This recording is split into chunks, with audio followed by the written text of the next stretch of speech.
Bonjour, donc je suis Déborah Viglieri, je suis l'une des doctorantes du projet Millénaire. Je suis initialement issue d'une formation clinique, donc je suis psychologue spécialisée en neuropsychologie et depuis ma licence, j'ai commencé à travailler sur des travaux de recherche qui étudiaient le lien entre art et cerveau et j'ai pu travailler sur ces travaux de recherche aussi pendant mon master et j'ai la chance aujourd'hui de pouvoir réaliser une thèse dans un laboratoire de neuropsychologie qui s'appelle Neuropsychologie et imagerie de la mémoire humaine. Et je vais laisser Hervé Platel le présenter vu qu'il en est le directeur.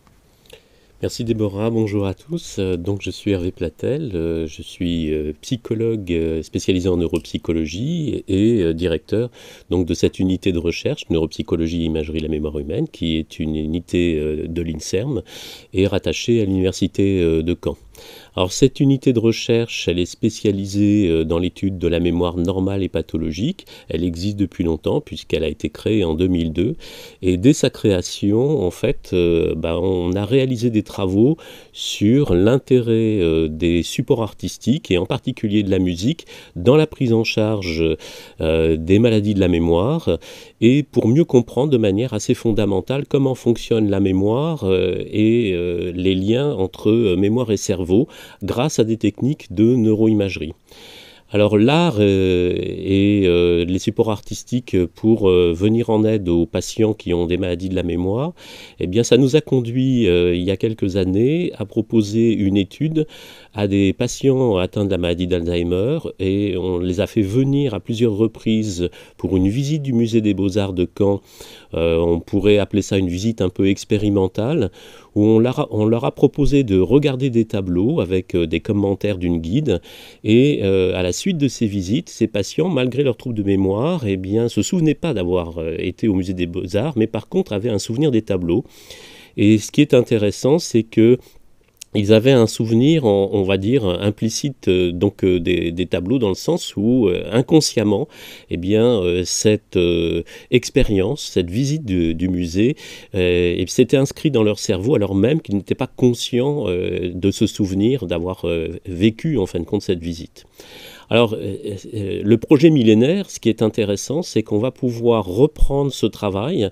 mais de manière peut-être un peu plus fondamentale, avec des sujets sains, et en utilisant notamment ce qu'on n'avait pas pu faire à l'époque, des techniques de neuroimagerie portable, qui sont vraiment des techniques à la pointe, puisque on est le premier laboratoire en France, voire même en Europe, à s'être doté de casques d'imagerie optique qu'on appelle la NIRS. Ces casques vont permettre effectivement de pouvoir enregistrer l'activité cérébrale des participants, soit en individuel, soit en binôme, lors de la visite du musée des Beaux-Arts. Et ce qui est vraiment important, c'est de pouvoir relier cette activité cérébrale, bien sûr, à la question de la mémoire, mais aussi à la question aussi des émotions ressenties pendant cette expérience. Et c'est pour ça qu'on a souhaité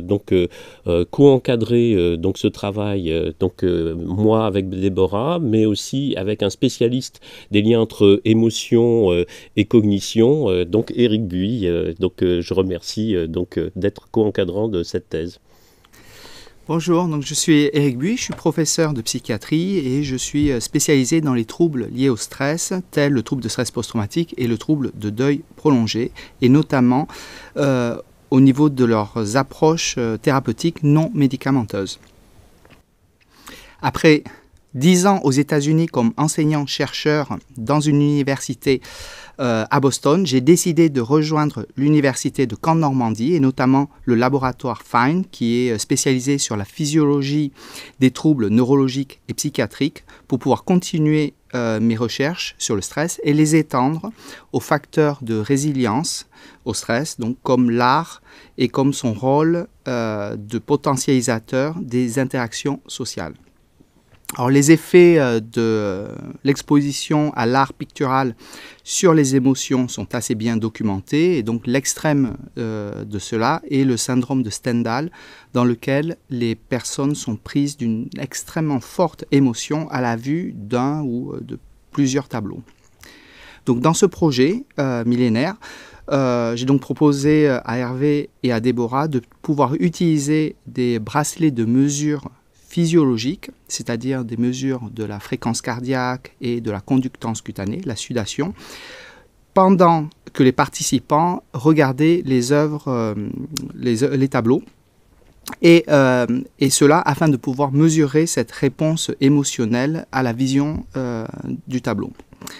Et alors toi, Déborah, qu'est-ce que tu trouves le plus intéressant dans ce projet ? Ce qui m'a vraiment intéressée dans ce projet, c'était vraiment le côté neuroimagerie, parce que je trouvais ça vraiment très intéressant de pouvoir enregistrer l'activité cérébrale d'une personne in situ dans un musée. Et comme l'a dit Hervé tout à l'heure, donc on va aller chercher l'engagement émotionnel des personnes et les effets aussi de la visite au musée sur la mémoire. Mais ce qui m'a aussi beaucoup plu, c'était le fait qu'on a une deuxième visite en binôme et on va pouvoir enregistrer la synchronisation cérébrale entre deux personnes et donc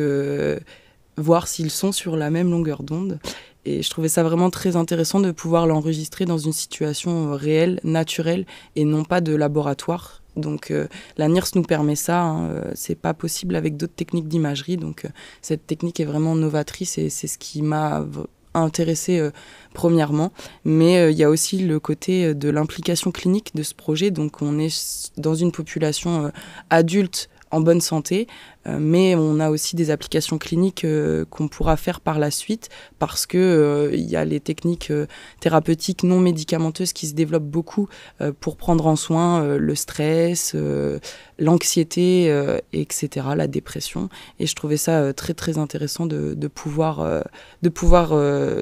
avoir ces implications cliniques, notamment parce que ça me permet de poursuivre mes recherches précédentes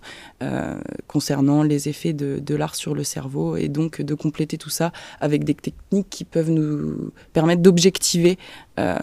l'engagement émotionnel dans une tâche, etc. Donc voilà, le projet commencera probablement cet été, donc on vous attend nombreux au Musée des Beaux-Arts et puis on espère que vous pourrez nous lire dans des articles de revues ou scientifiques. Voilà.